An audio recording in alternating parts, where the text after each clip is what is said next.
Hey guys, I hope you're doing great. Today let's talk about how you can cure your tennis elbow without surgery. So if you just give me a couple of minutes of your time, I'm going to explain you exactly what the tennis elbow is, exactly how it came up to be the way it is right now, maybe in your case, and what you can do exactly without surgery to alleviate, reduce the pain, reduce the swelling, so you can back to playing sports or back to your daily life as fast as you possibly can. Okay? All I ask in return for this cool advice is to smash the like button so this channel here stays in good favor of the YouTube algorithm gods. Let's just jump right into it. First of all, the tennis elbow is probably like a little bit of a wrong term because only 5% of the people that actually suffer from a tennis elbow are tennis players. So it's a little bit of a wrong term there. What the tennis elbow is, it's an inflammation of your tendon. It's an inflammation of your muscle tissue regarding your elbow joint or close to your elbow joint. The differences between a golfer elbow and a tennis elbow is that a tennis elbow is usually felt outside of the elbow, and a golfer elbow is usually found inside of the elbow. It's like it's a difference in the location of the pain, of the inflammation, of the swelling, of the two problems that we can face. So this is usually like when you go to the doctor, he asks you, okay, where does it hurt? And if it's outside, you likely are suffering from a tennis elbow. If it's inside, it's from a golfer's elbow. So it's just like a different inflammation of a tissue, a different location. So here's a couple of things that you can do. I've prepared some notes here, so you can have all the cool advice in this video. Smash the like button. Number one thing is in all injuries, in all inflammation that you have, the first thing that we should always do is rise. And this doesn't mean that you should eat rice. It just means that you should rest, ice, compress, elevate. The four things that you should be considering. Why do we need to rest, ice, compress, elevate? Essentially what we want to do, we want to understand that usually in the beginning, if we hurt ourselves, our immune system is kind of gonna over respond. Okay, so there will be a lot of swelling, there will be a lot of inflammation. For example, a bee bite, or like if you get bit by an insect, it's the prime example for it. One time I got bit by a bee, and just like my complete finger, like my hand was like swollen up. And this is an over response from your immune system. Doesn't mean that you're necessarily allergic in the kind of like the insect bite example, but just shows you that like our immune system over responds. Which means what you need to do is you need to ice so you can reduce the blood flow. You need to rest so you don't have additional blood flow to the tissue. You need to compress, again reducing blood flow, and elevate, reducing blood flow. Okay, they're all tied to reducing blood flow to the tissue so your immune system doesn't over respond. Okay, so this is the first thing that you need to do. You need to do this at least for a day, maybe 2 days, until the pain has a little bit subsided. Otherwise, what you can do in the case of a tennis elbow, you can create like a cold compress for your elbow. You can just leave it there for 2 hours a day until like the pain has been going down a little bit. Maybe you need to be doing this up to a week, but reduce the blood flow is usually more of like an acute measurements that you're gonna do to reduce the pain. Gonna grab a little bit of green tea here. The second point that you need to be considering is you want to reduce the load.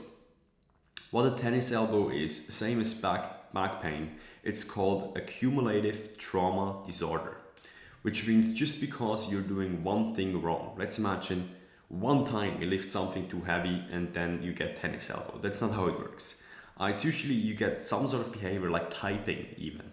There's like a constant stress on your tendon, on your muscles, and then after some time it gets inflamed.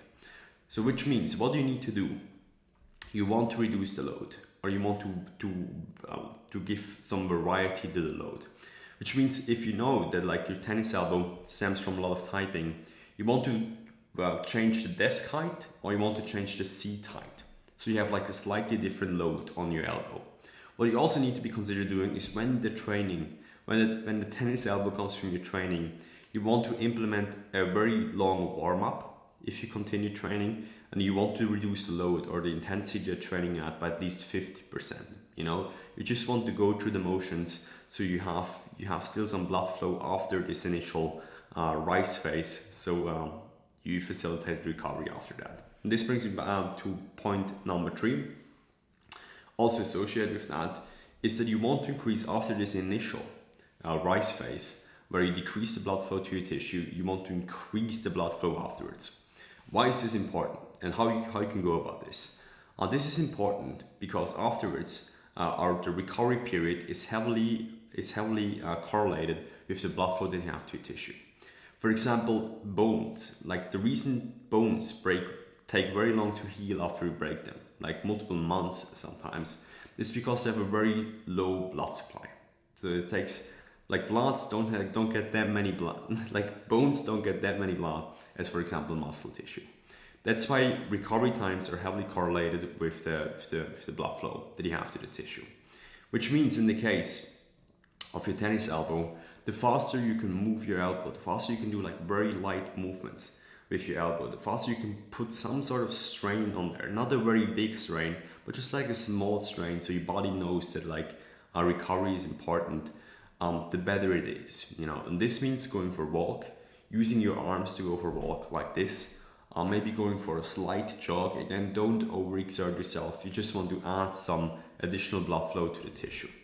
So the faster, like the medical system kind of went from, in the beginning, completely immobilized tissue or completely immobilized limb that you injured, to now move it as fast as you can, again, because it's easier, the recovery period is easier because again there's more blood flow.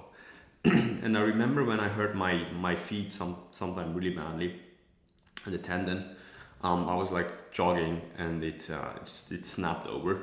The next day I couldn't walk, yet I went for a very short walk, and afterwards, after 3 days or so, it was back to normal, you know.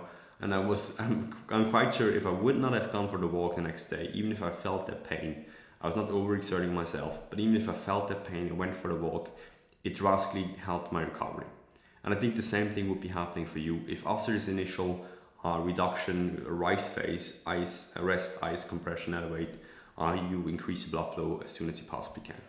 And the fourth thing, it's kind of a bonus tip. What you want to be doing additionally, and very few doctors talk about this because frankly they get very little training in that, is you want to change your nutrition to the extent that it's anti-inflammatory. What does this mean? Anti-inflammatory is against your inflammation in your body. And a lot of the things that we're eating right now, especially in our Western diet, is a lot of pro-inflammatory. Actually, like we create an inflammation in the body by eating certain foods. So in your nutrition, what you want to cut out are animal products. You know, there's very good evidence that animal protein, animal fat found in cheese, dairy, meat is not that great for our body when it comes to inflammation. What you want to be doing instead is you want to focus on a lot of anti-inflammatory foods. And anti-inflammatory foods tend to be found in plants. Like plants tend to have 64 times more antioxidants than animal products. So you want to follow ideally a plant-based diet, you know. And you can supplement this with a couple of green teas a day, as this one, a lot of antioxidants, and a couple of 2 ginger teas or so a day, because they're very high in antioxidants. The thing is that I want to get this across because for you to facilitate your recovery, next to physical activity, you should take all the other aspects of your life in consideration, you know. And a very big aspect of our life is certainly nutrition. You know, the faster you can change your nutrition to favor anti-inflammatory foods, the better your recovery will be. Okay guys, I really hope this helped you. As a quick recap, number 1, first thing is rest, ice, compress, elevate. Second thing is reduce the load. Third thing is make sure that after this initial rise phase, you increase the blood flow by doing small regular activity or short regular activity. Not really short, but not that intense. And the fourth thing is adapt your nutrition to facilitate optimal recovery. Okay guys, if you like this video, smash the like button. If you want to see more of those videos, subscribe to this channel. And if you want to get coached by me, I'm a vegan fitness coach. I help vegan professionals lose 5 pounds or more while increasing their muscle mass. You should go to qualitygains.com, watch a free training, or schedule a free consultation with me. Okay guys, see you next time.